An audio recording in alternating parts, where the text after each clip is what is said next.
সেনাপতি। হ্যাঁ গোপালকে দেখছো তুমি? গোপাল, হ্যাঁ দেখছি। কোথায়? এই যে এখানে হুজুর। ডাক দাও।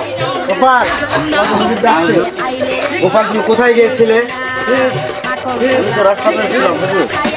তুমি রাজপাতারে ছিলে। আমার রাজ্যে একটি নারী নির্যাতন হয়ে গেছে, তুমি জানো সেটা কি?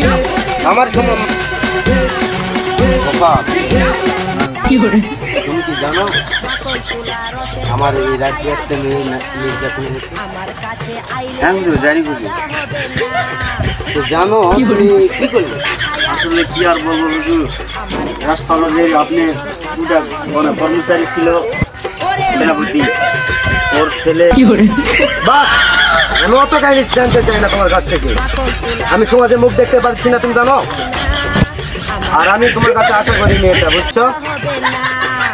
হুজুর আমি তো খুবই লজ্জিত। তুমি এত বড়, আমার মুখে কত বড় তুমি? হুজুর আমার ভুল হয়ে গেছে, আমাদের সেনাপতির ছেলে এই কাজটা করেছে। কি?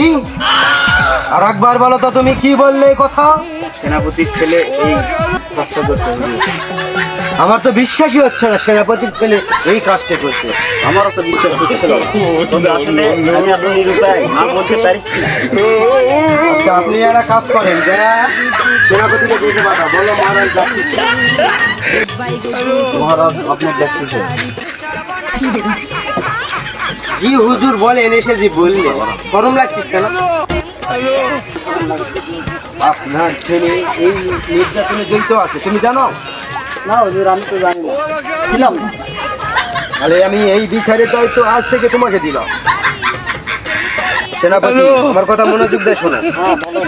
এই রাজ্যে তোমার ছেলে থাকবে, নাহলে তুমি থাকবে।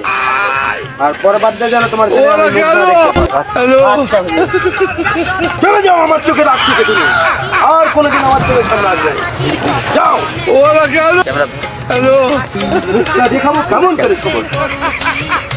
সেনাপতি ছেলে এত বড় একটা জঘন্য কাজ করবে, আমার তো চিন্তাই মাথায় না।